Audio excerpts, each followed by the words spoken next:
बिस्मिल्लाहिर्रहमानिर्रहीम। अस्सलाम वालेकुम व्यूअर्स, आप देख रहे हैं डाइनिंग। और आज हम बहुत ही क्रिस्पी कचौरी बना रहे हैं जिसे आप 2 महीने तक फ्रीज कर सकते हैं। रेसिपी पसंद आए तो चैनल को सब्सक्राइब कर दें।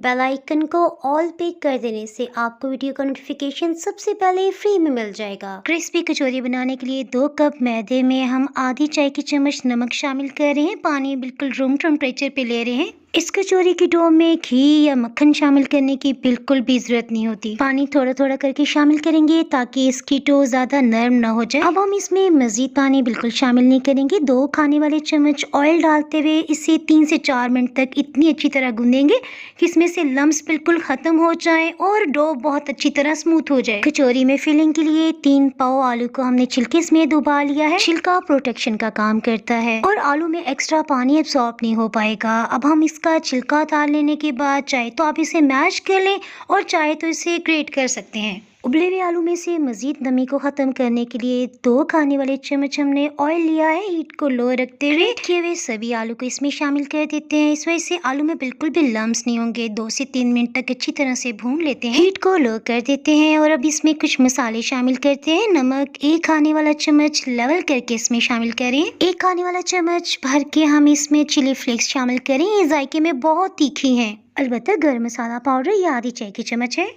अगर आप स्पाइसेस तेज पसंद करते हैं तो 3 हरी मिर्चों को चॉप करके इसमें शामिल कर सकते हैं। सभी मसालों को मिक्सअप कर लिया। इसके साथ ही 1 चाय की चम्मच लाल मिर्च पाउडर भी शामिल कर देते हैं। इसको खूब मजेदार सा बनाने के लिए कुछ मसालों को फ्रेश ग्राइंड करके शामिल कर रहे हैं। सफेद या काला जीरा 1 चाय की चम्मच और 2 खाने वाले चम्मच हम साबुत खुश्क धनिया ले रहे हैं। इन स्पाइसेस को सिर्फ हाफ क्रश करना है। इससे बहुत अच्छी खुशबू और जायका डेवलप होगा। अगर आपके पास अमचूर पाउडर है तो 1 चाय की चम्मच वो शामिल कर दें। अदरवाइज आप इसमें मेरी तरह 1 चाय की चम्मच चाट मसाला पाउडर भी डाल सकते हैं। 2 हरी मिर्चों को हमने चॉप कर लिया। मुट्ठी भर के हरा धनिया। हीट को हमने ऑफ कर दिया। इसे अच्छी तरह से मिक्स कर लेते हैं। 1 घंटा गुजर चुका है और कचौरी के लिए डो बिल्कुल तैयार हो गई है। सो सरफेस पे थोड़ा सा मैदा डस्ट कर लेते हैं। कचौरी की डो को हाथों में इस तरह से रोल करते हुए एक बड़ा सा पेड़ा बना लेने के बाद पेड़े के नीचे और ऊपर की सतह पे थोड़ा सा मैदा डस्ट कर लेने की वजह से ये बिल्कुल भी नीचे की सतह पे नहीं चिपकेगा। एक जैसे पेड़े बनाने के लिए आपको बिल्कुल भी वेट मशीन की जरूरत नहीं है। और 8 बराबर साइज के हमने इस तरह से कट लगा लेने के बाद पेड़े बना लिए हैं। कचौरी के लिए पेड़ा बनाने के लिए डो को उंगलियों की मदद से अंदर की तरफ हम फोल्ड कर रहे हैं। इसके बाद हाथों में गोल गोल घुमा लेने के बाद देखें राउंड शेप आ गई है। पेड़ों के ऊपर की सतह खुश्क ना हो सो इसे कपड़े से कवर करना बहुत जरूरी है। इसमें मैं आपको मजे की बात बताऊं, 8 पेड़ों से इंशाल्लाह 16 कचौरियां तैयार हो जाएंगी। इसमें कोशिश करेंगे कि रोटी लंबाई में हम बेलें, यानी कि गोल रोटी बेलने की बिल्कुल भी जरूरत नहीं है। जैसे महसूस करें ना कि ये नीचे की सतह पे चिपकने लगे, फौरन थोड़ा सा मैदा डस्ट कर सकते हैं। कचौरी की इस रेसिपी में इसकी लेयर्स या परतें बनाने के लिए हम घी या मक्खन का इस्तेमाल करेंगे। इसमें बिल्कुल भी ऑयल इस्तेमाल नहीं करना आपने। जिस कदर हो सके बारीक और लंबाई में हमने रोटी बेल ली है ताकि ज्यादा से ज्यादा कचौरी की लेयर्स बने। 2 चम्मच ऑयल इसके ऊपर की सतह पे किया है। इसके साथ ही 2 चाय की चम्मच हम खुश्क मैदा इस पे डस्ट कर रहे हैं। मैदा इतना डस्ट करना है कि ये बिल्कुल ऑयल को अपने अंदर जज्ब कर ले। आमने सामने की दोनों पट्टियों को हम लेंथ वाइज इस तरह से फोल्ड कर रहे हैं। इसके ऊपर की सतह पे 1 खाने वाला चम्मच हम घी शामिल कर लेने के बाद ब्रश की मदद से फैला लेते हैं। घी के ऊपर जब खुश्क आटा डस्ट किया जाता है तो इसी से लेयर्स बनती हैं। आपने परेशान नहीं होना कि इतना सारा घी इसमें जा रहा है। एक पेड़े से हम इस तरह से 2 कचौरियां बनाएंगे। इसमें से एयर निकालने के लिए हाथों से हल्का हल्का प्रेस कर रहे हैं। थोड़ा सा मैदा भी डस्ट कर लेते हैं। दोबारा से बेलन की मदद से इसे फैला लेते हैं। इस तरह से इसकी लंबाई में भी इजाफा हो जाएगा और कुछ चौड़ाई में भी। अब इसके ऊपर की सतह पे 1 टेबलस्पून हम ऑयल डाल लेने के बाद इसे फैला लेते हैं। दोबारा से खुश्क मैदा डस्ट कर रहे हैं। मैदा डस्ट कर लेने के बाद जिस कदर हो सके हम इसे टाइटली फोल्ड कर रहे हैं। आपने देखा कि हम इसे बार बार फोल्ड कर रहे हैं।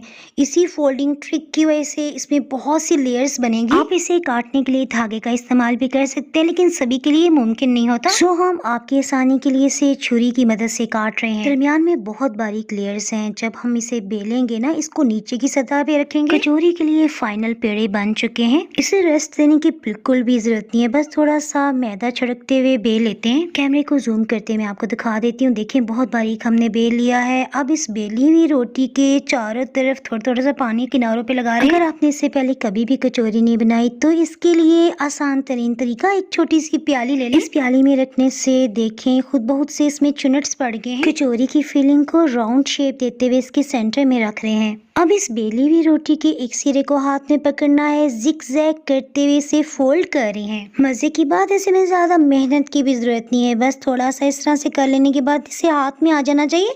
हाथ में लेते हुए सभी को हल्का हल्का सा प्रेस कर दे, पानी की वजह से ये साथ चिपक जाएगा। इसमें मैं आपको दिखा दूं, अगर कहीं हल्का सा क्रैक भी पड़ जाए ना तो थोड़ा सा पानी लगाते हुए इसे प्रेस कर दें, ये बिल्कुल साथ ही चिपक जाएगा, जुड़ जाएगा। कचौरी फोल्ड करने का मैं आपको दूसरा तरीका बताती हूँ, ये मुझे ज्यादा आसान लगता है। पहले की तरह पतली रोटी बेल ली है, इसके किनारों पे पानी लगा रहे हैं, कचौरी की फिलिंग को अंदाजे से इसके सेंटर में रख रहे हैं। बेली हुई रोटी को एहतियात से एक हाथ पे उठा रहे हैं। फिलिंग तो देखें नीचे की सतह पे रह जाएगी ना, दोनों हाथों की मदद से रोटी को इस तरह से ऊपर की तरफ करें, ये फूल की शेप में बन जाएगी।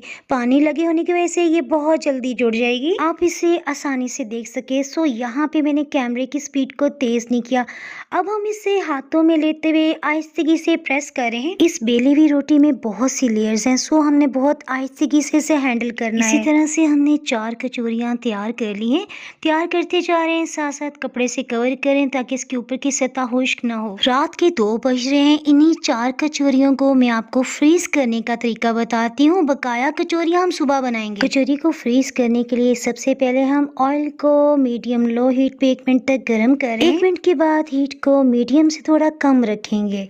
कम हीट पे इसे फ्राई होते हुए तकरीबन 3 मिनट्स हो चुके हैं, सो हम इसे टर्न करें। आपने इसमें एक बात नोट की कि सभी कचौरियों को हमने इस तरह से डाला है कि जहाँ से हमने इसे फोल्ड किया ना वो हिस्सा हमने ऊपर रखा। अब इसके ऊपर की सतह पे थोड़ा थोड़ा सा ऑयल डालेंगे, इस तरह से इसकी परतें खुलती चली जाएंगी, यानी लेयर्स निकलने लगेंगी।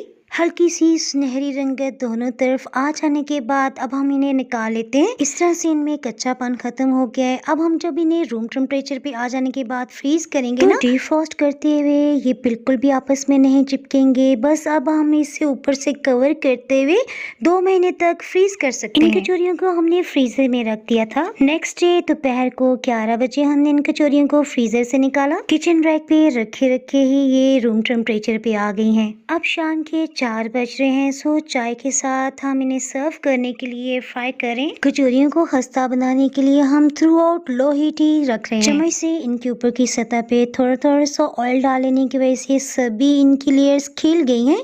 अल्हम्दुलिल्लाह बहुत ही जबरदस्त खुशबू आ रही है। एक कचौरी को काट के मैं आपको दिखाती हूँ, जिससे आपको अंदाजा होगा कि ये कितनी क्रिस्पी बनी है। एक ही रोटी को बेल लेने के बाद आप 4 इकट्ठी कचौरियाँ भी बना सकते हैं। ये आपको क्लिप दिखा रही हूँ, इसका लिंक अगर आप देखना चाहें तो ऊपर आई बटन में आपको नजर आ रहा होगा, उसे क्लिक करके रेसिपी जान सकते हैं। वापस हम अपनी कचौरी की रेसिपी की तरफ आ जाते हैं। ये रेसिपी अगर आपको पसंद आई हो तो लाइक करना बिल्कुल भी ना भूलिएगा।